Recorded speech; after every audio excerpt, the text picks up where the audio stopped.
সমস্ত দেবতাদের ঊর্ধ্বে হলেন দেবাদিদেব মহাদেব। যদি কারোর কোনো মনস্কামনা থেকে থাকে তবে সে যদি ভক্তি ভরে ভোলে বাবার কাছে প্রার্থনা করেন এবং ব্রত করেন তবে সেই মনস্কামনা কিন্তু ভোলে বাবার কৃপায় পূর্ণ হবেই হবে। নমস্কার বন্ধুরা, আমি রিনা। আমার চ্যানেলের আরও একটা নতুন ভিডিওতে আপনাদের সবাইকে অনেক অনেক স্বাগতম জানাই। আশা করছি ঈশ্বরের কৃপায় আপনারা সকলে ভালো আছেন, আমিও ভালো আছি। আজ হলো শ্রাবণ মাসের শেষ সোমবার। আজকের দিনটি একটি অতি গুরুত্বপূর্ণ দিন। আজকের এই বিশেষ মহা শুভ দিনটিতে যদি আপনারা এই বিশেষ ফুলটি শিবলিঙ্গে অর্পণ করেন এবং তার সাথে যদি এই শিব মন্ত্রটি যদি আপনারা উচ্চারণ করেন, দেবাদিদেব মহাদেবের বিশেষ কৃপা লাভ করবেন। আর আজকে এই ভিডিওটির মাধ্যমে আপনাদের সামনে পাঠ করে শোনাবো সোমবারের বিশেষ একটি ব্রত মাহাত্ম্য কথা। যে ব্রত মাহাত্ম্য কথা শ্রবণে আপনাদের সংসারের মঙ্গল হবে এবং জীবনে যদি কোনো বাধা বিপত্তি থাকে সেগুলি দূর হবে বাবা ভোলানাথের কৃপায়। তো চলুন ভিডিওটা শুরু করা যাক।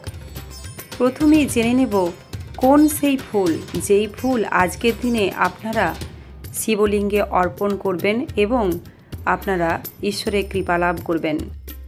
বেলপাতা ছাড়া শিব পুজো কিন্তু অসম্পূর্ণ, তাই আজকে যখন শিব পুজো করবেন অবশ্যই কিন্তু বেলপাতাটি শিবলিঙ্গে অর্পণ করুন, তার সঙ্গে পঞ্চামৃত দিয়ে অভিষেক করুন, আর সাথে কিন্তু এই ফুলটি অবশ্যই দিন। সেই ফুলটি হলো অপরাজিতা।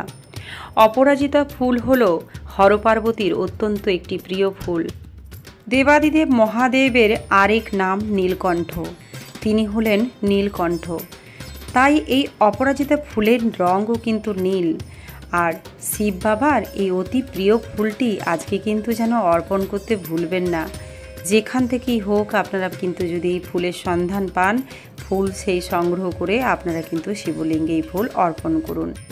শাস্ত্র অনুযায়ী বলা হয় যদি শিব পুজোর পর আপনারা এই বিশেষ মন্ত্রটি জপ করেন তাহলে মহাদেব অত্যন্ত সন্তুষ্ট হন। শিব পুজোর পর শিবলিঙ্গের সামনে আসনে উপবিষ্ট হয়ে আপনারা ওম নমঃ শিবায় মন্ত্রটি 108 বার জপ করুন। তার সাথে আপনারা এই শিব নামাবলী মন্ত্রটিও জপ করুন, তাহলে এতে আপনার মনস্কামনা পূর্ণ হবে। চলুন এখন আমি পাঠ করব শিব নামাবলী মন্ত্র। শ্রী শিবায় নমঃ, শ্রী শঙ্করায় নমঃ, শ্রী মহেশ্বরায় নমঃ, শ্রী শম্ভ সদাশিবায় নমঃ, শ্রী রুদ্রায় নমঃ, ওম পার্বতীপতয়ে নমঃ, ওম নমো নীলকণ্ঠায় নমঃ। যারা যারা ব্রত করেছেন তারা অবশ্যই আজকে এখন যে ব্রত কথার মাহাত্ম্যটি আমি পাঠ করব তারা শ্রবণ করুন এবং ভোলে বাবার কৃপা লাভ করুন। কারণ শ্রাবণের এটা হলো শেষ সোমবার। এই ব্রত কথাটি শ্রবণ করে আপনাদের ব্রত সম্পূর্ণ করুন। আর যারা সোমবারের ব্রত করেননি শ্রাবণ মাসে অবশ্যই এই ব্রত কথাটি শ্রবণ করুন, এতে আপনারা স্বয়ং ভোলে বাবার কৃপা লাভ করবেন। স্কন্দ পুরাণে এই ব্রত মাহাত্ম্য কথা বর্ণনা করা হয়েছে। এখন আমি পাঠ করছি শিবের বিশেষ ব্রত মাহাত্ম্য কথা। ওম নমঃ শিবায়। একদা আর্যাবর্তে চিত্রবর্মা নামে এক রাজা রাজত্ব করতেন। তিনি ধার্মিক ও পুণ্যবান ছিলেন এবং পাপীদের কাছে যমস্বরূপ ছিলেন।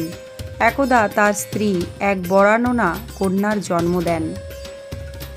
সেই কন্যা সন্তানের নাম দেন সীমন্তিনী। তবে সেই কন্যার জন্মকুণ্ডলিতে মাত্র 14 বছর বয়সেই বৈধব্য লাভের ভবিতব্য করা ছিল। একথা দ্বিজসমূহের কাছে শুনে রাজার মন ভারী হয়ে যায়।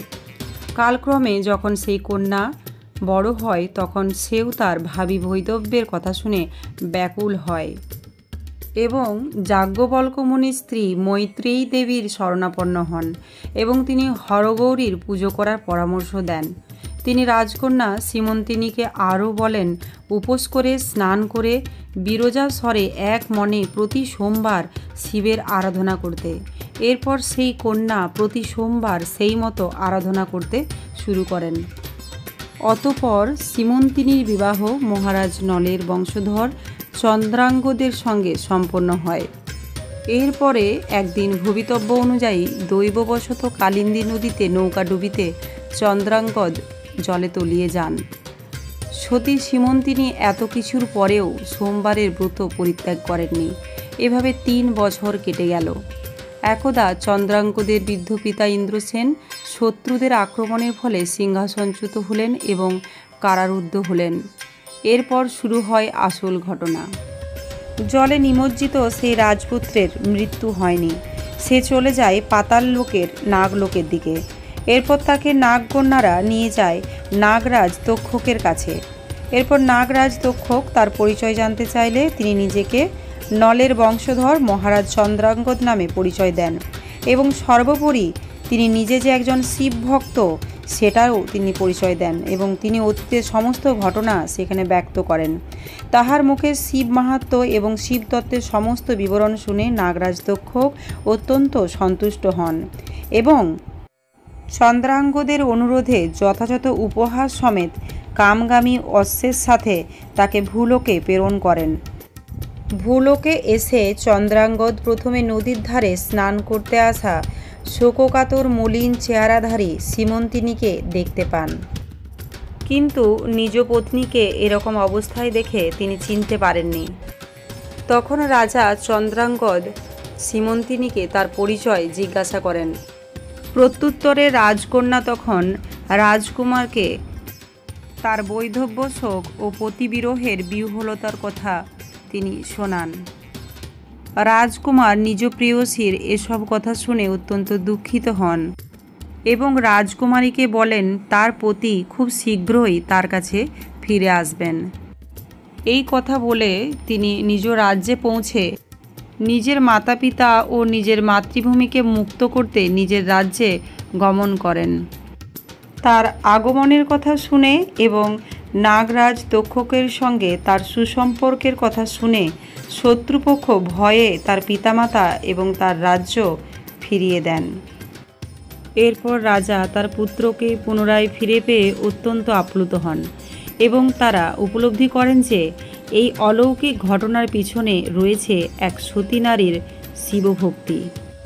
চন্দ্রাঙ্গদের স্ত্রী সীমন্তিনী প্রতি সোমবার ভক্তি ভরে শিব পুজো করতেন বলেই এরকম অলৌকিক ঘটনা ঘটা সম্ভব হয়েছে। এই ঘটনা সমস্ত রাজ্যে ছড়িয়ে গেল এবং চন্দ্রাঙ্গদ সীমন্তিনীকে নিয়ে নিজের রাজ্যে এলেন। রাজা ইন্দ্রসেন নিজ পুত্রের হাতে সিংহাসন সমর্পণ করে নিজেকে শিব পূজায় নিযুক্ত করলেন।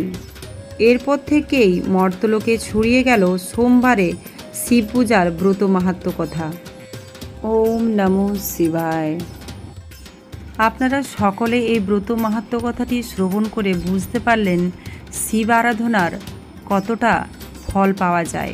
তাই সকলে অবশ্যই আজকের দিনটিতে ভক্তি ভরে শিবের পুজো করুন এবং আপনাদের মনস্কামনা ভোলানাথকে জানান। অবশ্যই তিনি আপনার মনের ইচ্ছা পূর্ণ করবেন। সকলে সুস্থ থাকবেন, ভালো থাকবেন। আজকের ভিডিওটি এই পর্যন্তই। আবার দেখা হবে নতুন কোনো একটি ব্লগ নিয়ে।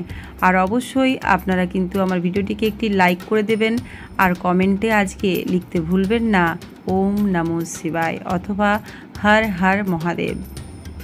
এতক্ষণ আমার সাথে থাকার জন্য আপনাদেরকে জানাই অনেক অনেক ধন্যবাদ।